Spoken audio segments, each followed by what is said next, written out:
Welcome in, you guys. We got One Piece chapter 1126 here with us today, and it looks like we might finally be starting the Elbaf arc.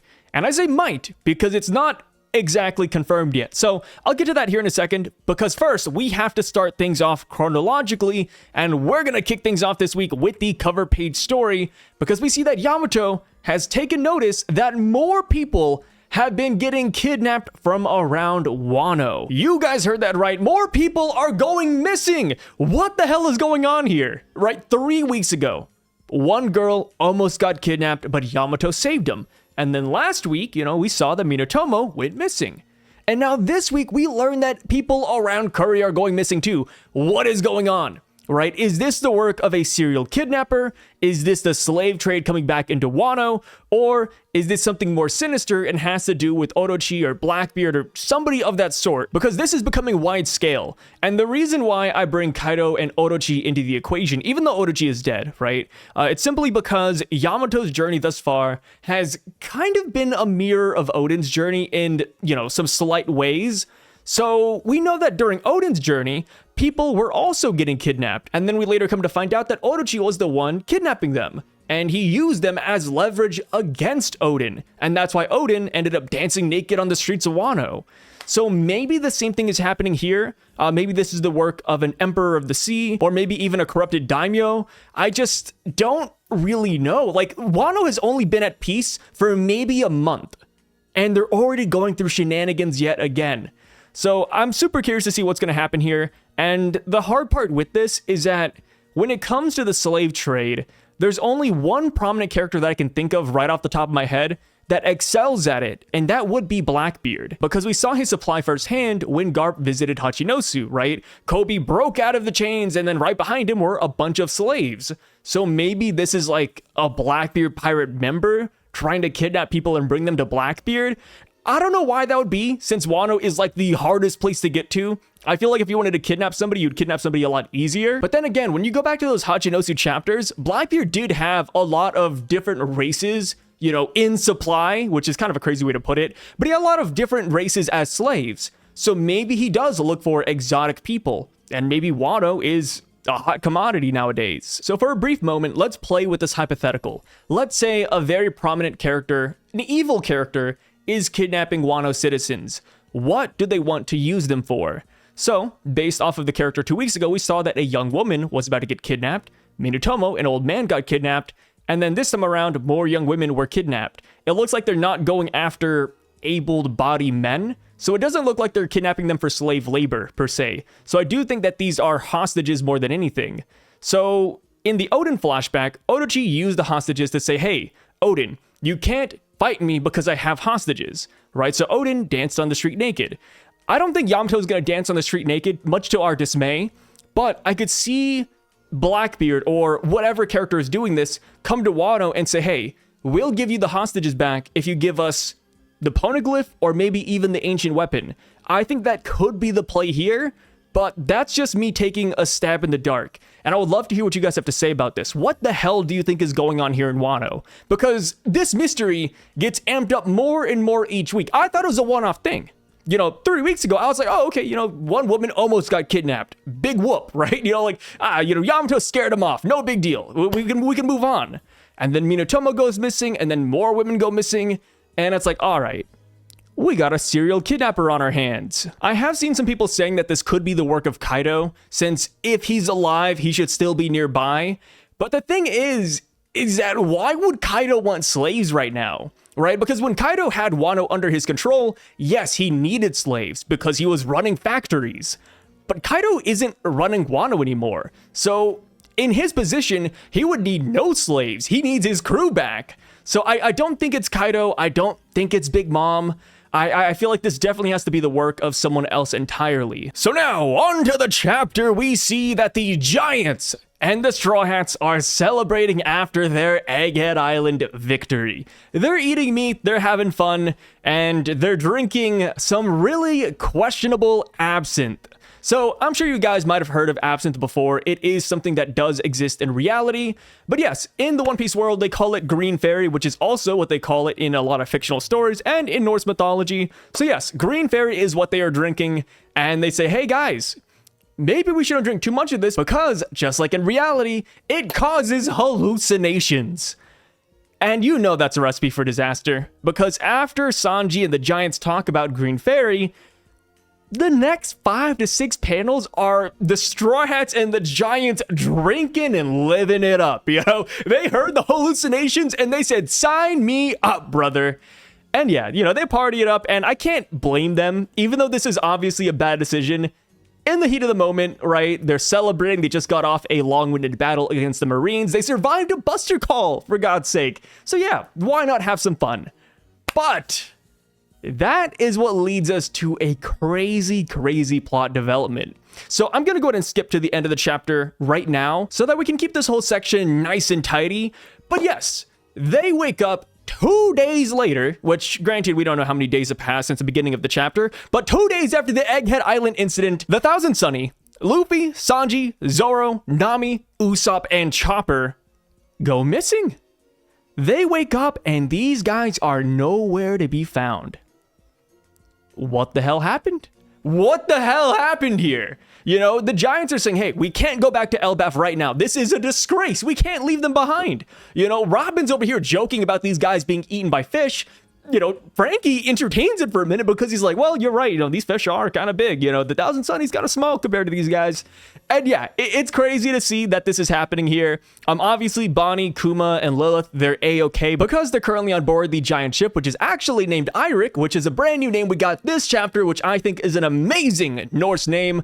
But yes, the Straw Hats, well, half the Straw Hats are MIA. But then, that is when we get that very last page, and we see somebody telling Nami to wake up. We don't see who it is.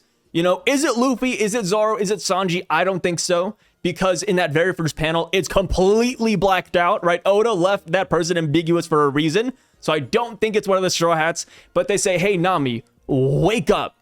And that is when Nami gets up. She has her, I call it Elbaf attire because that's what I think it is, right? It looks very Viking inspired. She even has a sword on her back. So yes, Nami has a Viking, maybe Elbaf outfit on. And the room she wakes up in is freaking Legoland. It's crazy. So, you know, just to rewind this a little bit, you know, taking this in bit by bit, I personally think it is Luffy's fault that they're missing and that they're separated currently. So going back to Egghead Island, and I'm sure there's many other instances of this as well, but Luffy is really gung-ho. You know, whenever they reach an island, something quirky always happens, and Luffy separates himself from the group, and crew separations happen at almost every island, right? We never enter an island together. Elbaf looks like it's gonna be no different. So hear me out, right? They're drinking Green Fairy, everybody's drunk, everybody's hallucinating. I promise you, Luffy is the type of guy that would say, hey, we're almost to Elbaf, let's just sail forward, right? Let's just leave them behind for a minute and go on an adventure. That feels like something Luffy would do and say. And hear me out, the characters that are currently missing are, I don't want to call them the OG crew, but they're the oldest of the crew, right? Luffy, Zoro, Sanji, Chopper, Usopp, Nami. Like, these are people, minus Chopper, who have been to Little Garden. You know, they've been looking forward to Elbaf for a very long time. So I do think it's quite notable that they're the ones that are missing. So yeah, I totally think they maybe just sped ahead. Maybe they even used like a coup de burst with the Thousand Sunny, and that's why the ship is gone as well. I think there's a lot of straightforward ways to explain how the Straw Hats got separated, but it's what happened after they got separated that I'm kind of wondering about now, right? Because Nami is separated from the group. Nami already has Elbaf attire on. Nami is in a Lego house. Like, what is going on? This does remind me of The Hangover. Somebody said that earlier in the comment section.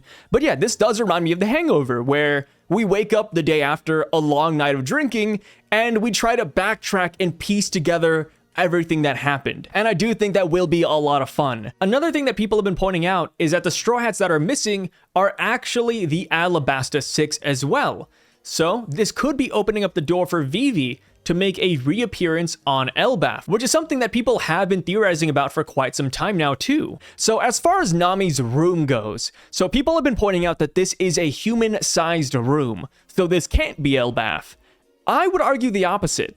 So Elbaf, from what we have seen thus far, has been a very bare bones civilization. I say that in the nicest way possible, but every time we see Elbaf from Big Mom's point of view or Shanks' point of view, it's always like log huts and cabins. So the fact that this is a Lego, house that Nami's in, it seems off, right?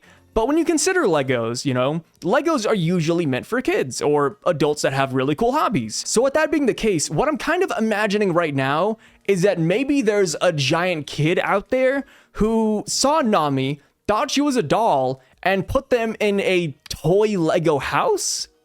Maybe?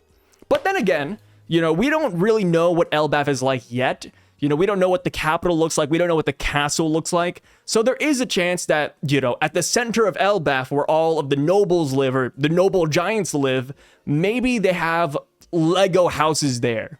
I think that could also be the case, and somebody pointed this out as well, and I thought it was a really cool connection, because I was wondering why there were Legos here in the first place, and people pointed out that Legos actually originated in Denmark, which of course is a Norse country. So yeah, I think the tie-in here is really cool. And then you can go all the way back to chapter 622. And there, Oda actually drew a color spread with the Straw Hats in Legoland. So yeah, Oda is a big fan of Legos, and it's cool to see Legos being implemented into One Piece. I do wonder if One Piece has a Legos license or something, or if they work hand in hand with the Legos company. Because I do think Legos would look at this and be like, huh? What's going on here? What do you mean a pirate manga has Legos in it? I would love to see a One Piece Legoland in the future. I think that'd be a really cool theme park, but of course, that is just wishful thinking. So now the last two things I want to talk about with this, quote, Elbaf portion. And I put the quotes there because we still don't know 100% if it's Elbaf or not. I'm just going in with that assumption.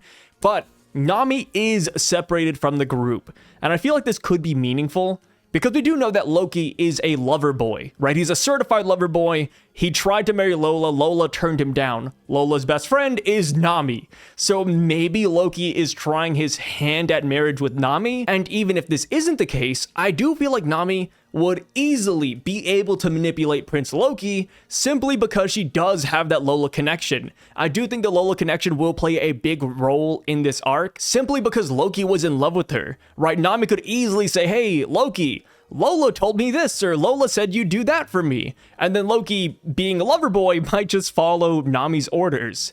So the last thing I want to talk about with Nami is the fact that her climate act is nowhere in sight. It is replaced with a sword, which, obviously this could be covered up with shonen shenanigans, right? She could just pull a climate act out of nowhere, like that's happened before.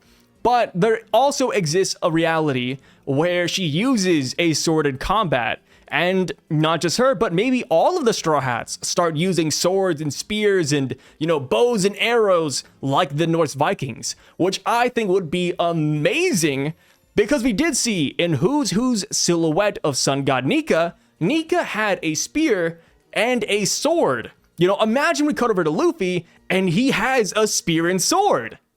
I think it'd be pretty fitting. But yes, again, like all of this all hinges on the assumption that we are on Elbaf. But yes, I would love to hear what you guys have to say about this. Do you think the Straw Hats are on Elbaf right now? Or no, do you think this is a new place, quote, Legoland, so to speak? And also, what do you think about Nami's Viking attire? I think it goes pretty hard. As far as the Egghead Island outfits, I was pretty middled about it, but I am digging the Viking attire. So now, on to the next part of the chapter. We got Shanks versus Barto on, what is it called? Garter Island? Yeah, Shanks versus Barto on Garter Island has taken place. We don't see the actual battle, but when we cut to it, we see that Bartolomeo is on his knees, begging and crying for Shanks to have some mercy. And I'm gonna say it right here, but it feels good that Shanks actually did this. Sorry to all the Barto fans out there, but Shanks had to stand on business. Bartolomeo burned his flag. Shanks could not take that lying down, even if he is a Luffy sympathizer, right? Even if he is part of the Grand Fleet, Shanks can't let someone burn that flag down. That is a declaration of war. So yes, Shanks went over, he beat Barto Black and Blue, and we have to come to the reality that Shanks was able to bypass Barto's barrier, which is a crazy feat. Right, because back in the Odin flashback, Odin couldn't do that. Granted, it didn't really look like Odin was trying super hard. You know, I have like nightmares about that scene where Odochi is like sitting right here, like all scared of Odin, and then Odin is simply doing this back and forth, and it's like, okay, guys, come on, Odin, surely you have more techniques than that, right? But yes, Shanks, either way, was able to break through the barrier and beat this man. And it makes sense, because like Kaido said, Haki transcends all. Devil fruits do not matter. Well, they do matter, but Haki can surpass all of that. And Shanks, time and time again, in this story, in this final saga, has shown us that he is that guy. He is the Haki man, right? So Shanks beating Barto, in my opinion, is 100% logical. So what comes next after Barto's defeat is Hongo's proposal, which I gotta say this, but I love that Oda is giving each member of the Red Hair crew a little scene like this. Of course, there's more members of the Red Hair crew that we haven't seen really do anything in this chapter, but Hongo, you know, coming out and doing his own thing here, he says, hey, Barto, here is a bottle of poison. Give this to Luffy. You have 1 month. Give this to Luffy, and all will be forgiven. A parent must pay for their child's sin. And it doesn't mean that literally. He means because, you know, Barto drank the Sun Cup, and then Luffy drank the Parent Cup, and, you know, they became the Grand Fleet, that whole shebang. But yes, Barto, instead of entertaining this idea for a second longer, he chugs the poison bottle himself. Even though this poison bottle is supposed to cause excruciating pain and death, he drinks it with no hesitation whatsoever, because he says, yo, I don't want to waste Luffy's time. I was an idiot. I challenged an Emperor of the Sea. I'm gonna live up to it. And it's kind of funny what Barto says here. He says, I'm just another nobody challenging a Yonko. Like, you know, this is a dime a dozen, which I think is very fitting because we've seen that twice in this final saga, right? Blackbeard's over here fighting Law, and then there's the whole Kid versus Shanks fight, and we all know how both of those fights turned out. So Barto, like he said, he's just another number in the book here. And yeah, I mean, it turns out that the poison wasn't actually poison. It was simply the Red Hair Pirates' way of testing Barto's loyalty to Luffy. And what I thought was hilarious, and you need to go back and check this out for yourself, but when Bartolomeo drinks that poison, bro, when he drinks that poison, you can see Shanks' face afterwards, and it looks like he's trying to hold back a smile and or laugh. You know, he's trying his damn hardest not to like smile. So after witnessing Barto's act of loyalty towards Luffy, Shanks decides to let this man go. You know, he said he wouldn't let him go earlier because burning the flag is a big deal. You know, it sends a message that none of Shanks' territories are safe, so he had to hit Barto with something. So he hit him with this crazy cruel test. Barto passes. So Shanks says, hey, you guys get out of here, you know, go on your way. And we see the Barto Club sailing. And Barto says something that I think put the nail in the damn coffin. He says, oh, that red-haired emperor, even for an emperor, that man is unexpectedly soft.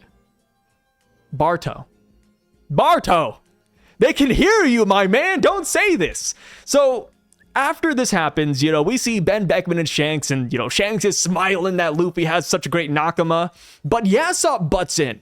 Yassop says, hey, excuse me, guys. You know, an act of violence is an act of violence. A transgression is a transgression. Business is business. And that is when he shoots the going Luffy and blows it the f*** up. Wow.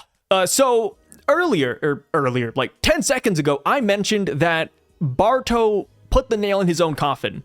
And the reason I say that is because I think Yassop heard what Barto said. I truly believe that. Yassop probably has crazy observation haki. It was confirmed that he does have observation haki. You know, he even, you know, whipped out the spyglass. He saw the kid pirates and he was like, oh, these guys are all healed up. You know, they're great. Like, I do think Yassop is that guy when it comes to observation haki. So with Barto talking bad about Shanks, I think Yassop took that personally. Because beforehand, the red-haired crew was going to let the Barto Club go. It was only after Bartolomeo said that Shanks was soft that Yassop had to shoot this man down. And I think that is very understandable. Like imagine you let somebody go. Like, you're beating somebody up, you know, they mess with you first. You beat them up, you walk away. You are the bigger man. And then this guy, he calls you a bitch. You know, like, you gotta do something, man. You know, you can't let that slide. You can't let it slide. So yeah, Yassop, I think, really stood on business here. I hate that I keep on saying that in this one video, but he stood on business. He really did. As far as Yassop goes, though, the power he showed in this chapter, kind of crazy. So Yassop has a musket. You know, he has a regular rifle. One bullet. I'm assuming one bullet. One bullet is all it took to blow this ship to smithereens. My God. Dude, what did he shoot? That's not a normal bullet, you know? So we do know, thanks to One Piece Film Red's Volume 4 Billion data book, that you can infuse bullets and ammo with armament hockey. But is that what Yassop did here? Because we don't see any, like, black lightning, right? So I don't think Yassop infused his gun with hockey. I think this was something more. It could be a devil fruit, maybe, or it could just be like explosive rounds. I mean, hell, Usopp has pop greens, you know, Usopp will shoot plants at you. So Yassop having exploding bullets isn't that crazy in my opinion. But to be able to blow up a ship in a single hit is still insane nonetheless. So now that Barto's ship is gone and their fate is unknown, which I gotta say, I don't think he's dead. You know, I doubt Barto is dead right here. So Barto will come back. But as far as what ship he's going to get next, I think it would be very fitting if he upgrades the Going Luffy Senpai ship and turns it into the Merry Luffy Senpai ship. You know, to do the whole, like, going merry, and then he keeps Luffy all throughout. So I think that'd be very fitting.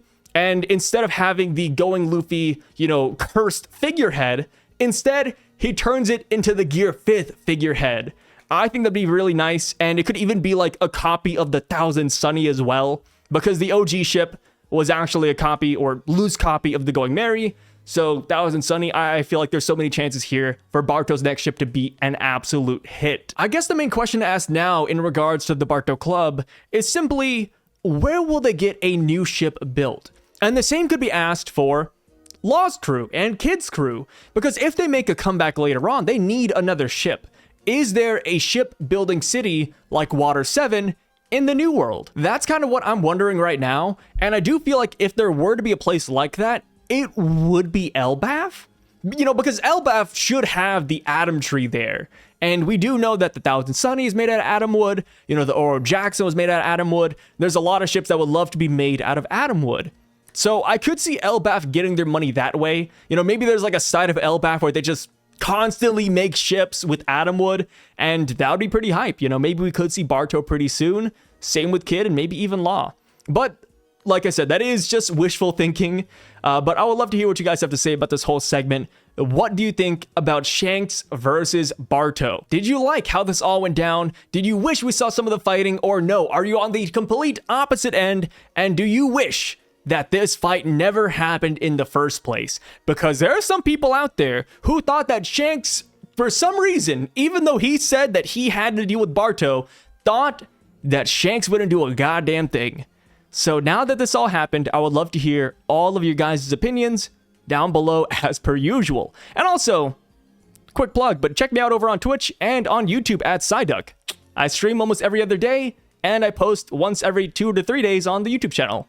Thank you. Oh yeah, one more thing I want to tack on to this part of the video, but now that Hongo has introduced the concept or the idea of poisoning another Yonko, I wonder if this is going to come back into play somehow later in the future, right? Because we do have some questionable characters in certain organizations, like Kuzan, for instance, right? Kuzan is working under Blackbeard. Is there a chance that Kuzan is a sleeper agent and that he'll eventually betray Blackbeard by giving him poison? I think that could happen, right? Because when it comes to Kuzan, people are like, oh, you know, he's working for the Marines still, you know, he's working for Sword, he's working for the Revolutionaries. But what if he's working for Shanks? right? What if he's working with Shanks and he told Kuzan to poison Blackbeard? I think the poisoning idea will come back into play at some point of the story. Oh yeah, also, one thing I want to add on is that ships are really not safe in this saga. Brother, the Barto Club, destroyed. Lost Submarine, destroyed. Punk Victoria, destroyed. Garp's battleship, almost destroyed. And then there's the Thousand Sunny. It almost got destroyed twice on Egghead Island. Nasujuro almost cut it out of the sky. Kaku almost cut it when he came to the Labo phase. Brother, ships aren't safe. Obviously, like, even if a ship gets destroyed, they could still hop aboard the Noah's Ark because it is supposed to carry all of humanity. But if you're a pirate, you need your own ship. So I am curious now, with the Thousand Sunny being, quote, MIA, I wonder if the Thousand Sunny is safe currently. So now, on to the meat of the chapter. We have Hachinosu. And boy, oh boy, does a lot actually happen here. So we pop in and we see that Blackbeard is scolding Avala Pizarro because he let Kobe get away. Everyone is going to be gunning for those damn poneglyphs. Pirates, my fellow Yonkos, and Marines and world government alike. Kobe was supposed to get those guys off our backs for a little bit. Pizarro's like, I'm sorry, along with Kobe, Moria escaped too. What could I do? And then Blackbeard's like, yo, Moria escaped? Moria escaped on top of all of this? Are you kidding me? And I am glad that they addressed that happened. Because coming off of Hachinosu previously, a lot of people, I say a lot, it was a minority of people, but they did vehemently believe that Moria was still on the island. Despite Perona coming here to save him, and despite Kobe promising that he would save him, people still thought that Moria was captured by Blackbeard. We come to find out this chapter that that is not the case whatsoever, and that Moria and Perona have successfully left. The real question now becomes, where will they go? Obviously, if you guys have been here for a while now, you know that I am a big fan of Moria going to Cross Guild, because he's a man with no home. The guy has no pirate crew, he doesn't have Hogback, he doesn't have Absalom, the guy only has Perona. And who does Perona have besides Gecko Moria? She has Mihawk. So I do think there does exist the reality where Perona goes back to Mihawk and they just join Cross Guild, right? Because going back to what Cross Guild originally said when they were formed, Crocodile said that they need wealth and power. Well, I think it was Crocodile and Mihawk who said that, but they want wealth and power. Moria can bring the power. Brother can create an army of zombies. And with Cross Guild raking in marine bounties and marine bodies, I could totally see Moria creating a zombie army out of dead Marines. I think it is very possible, and it could provide a really good bolster to Cross Guild's reputation, number, and power across the board. And with Moria joining Cross Guild, it would straight up kill two birds with one stone, because not only would he have a new home, but he would have a good means to take down Blackbeard, the man who killed his best friend and held him prisoner. Right? Because he doesn't like Blackbeard. Straight up, Moria does not like this guy. He wants Blackbeard to not become King Blackbeard, to not become, Pirate King Blackbeard. So by joining Buggy and having Buggy become Pirate King, that would actively throw Blackbeard under the rafters. So yeah, things are really looking up for the Gecko Moria fans out there. The only thing we have left to ponder is, what does he look like? Did Gecko Moria get the, theorized Uncle Iroh prison body? Because I think it's possible that, throw somebody in prison, they're either gonna, wither away, or they're gonna buff the hell up. I think Moria is going to be fueled by Absalom's death, and this guy's gonna be jacked. Obviously, this is all my headcanon. I'm sure you guys know this if you clicked on this video. These are all just my assumptions here. But I am looking forward to a buffed out Gecko Moria, dude. I really am. Oh yeah, I almost forgot to mention this, but another reason why I think that Gecko Moria will join Cross Guild, besides everything I just mentioned, is the fact that in the databook drop, Oda's team actually showed us early concept art for Cross Guild's poster.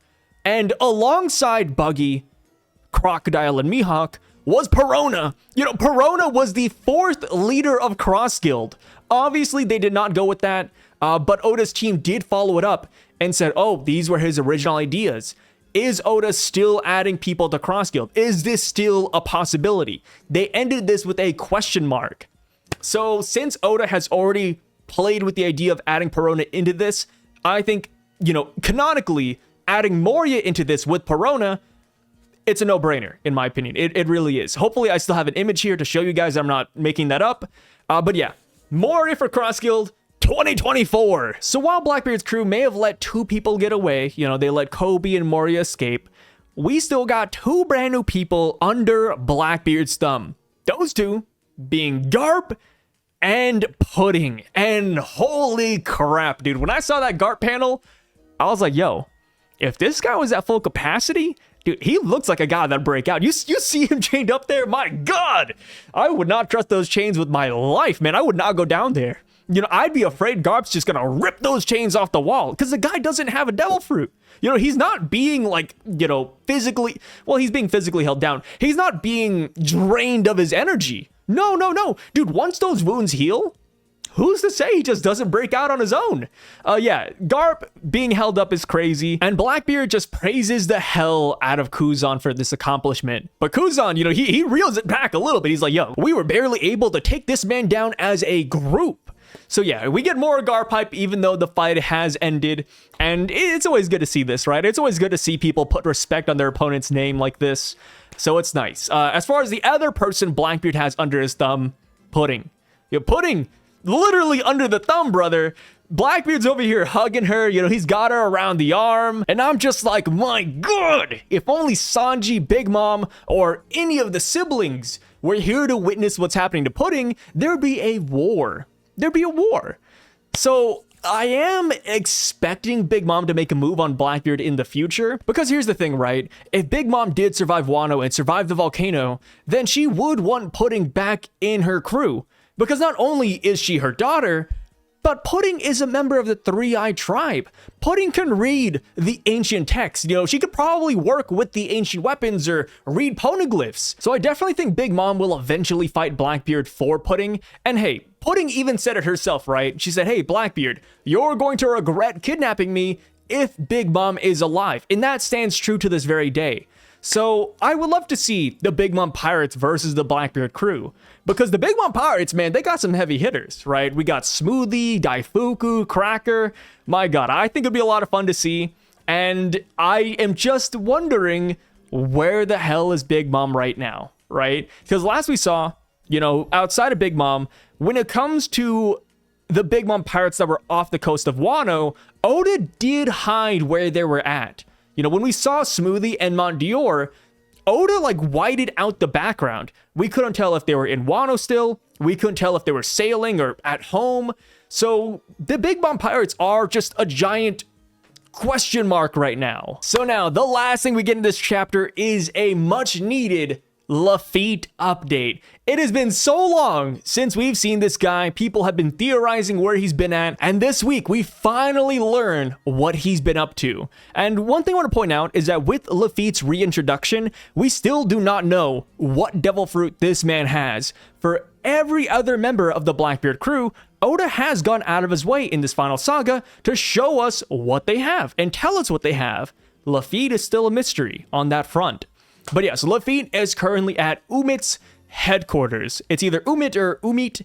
Hopefully I'm pronouncing one of those right. But yes, he is at the underground headquarters and he is observing what the Revolutionary Army is currently up to and how they are cutting off the food supply to Maurice Ra. We learned that not only are they destroying cargo ships and destroying food supplies across the world, but they're also destroying the Bondolas, the carrier that brings shipment up and down from the Red Line town to Maurice Ra.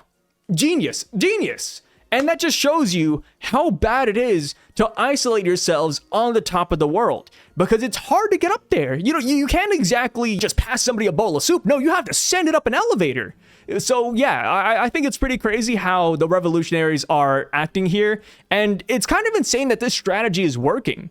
Right, you would think that the Marines would be doing a good job at stopping them, since Marine HQ is so close to the Red Line, but turns out the revolutionaries are just those guys. And I am curious to see what Blackbeard is up to. Like, why is he observing the Revs versus the world government? Whose side will he take at the end of the day? Is he going to side with the Revs to overthrow the world government and become the true king of the world? Or is he going to side with the world government and sell out the Revs so that he can become the official King Blackbeard that he's always wanted to become? And here's the thing too, Blackbeard has already antagonized Dragon in the past because he destroyed Baltigo. Burgess hopped on a boat, he made it over there, and then Blackbeard came shortly after and destroyed Dragon's base. So I do think it is quite possible that Blackbeard will take the side of the world government and stop the Holy Land's food shortage as an act of good faith. But I don't know, man. Whatever Blackbeard's playing here, it's definitely not checkers. I'm playing checkers. Blackbeard's over here playing chess. It's insane. It's absolutely insane that Blackbeard has his hands tapped into so many markets. And now that Umit is, coming into play again in the current storyline, I do wonder when the other emperors of the underworld will hop back in. Because Stussy was one of them, Morgan's was another one, there was also even Dufeld, but he already made an appearance in the Vegapunk cover page story, so the only ones left are Giberson and Drug Peklo. So Drug Peklo is the Undertaker of the Underworld Emperors, so he might be like the actual strongman of the group, or he might be the guy who has a bunch of assassins or mercenaries, and then as far as Giberson goes, he is the warehouse man, so he's known for storage. So I'm just like, okay, since Oda really is putting an emphasis on the underworld, who are these guys going to be working with? And, thinking back to Vegapunk, right? So last chapter, we saw the Megapunk talk about needing money and supplies and all that good stuff. And they said, hey, let's talk to our friends. They could have been talking about Hardest because they called him. They could have been talking about Dragon. But there also exists a third route where they could have been talking about the Underworld Emperors, because we do know that Vegapunk knows them because he's used their services in the past. Vegapunk used Umit to bring cargo to Agat Island, and then Mads, the science team, they used Dufeld as a means of funding. So maybe there does exist a reality where this is where Vegapunk comes back into the story.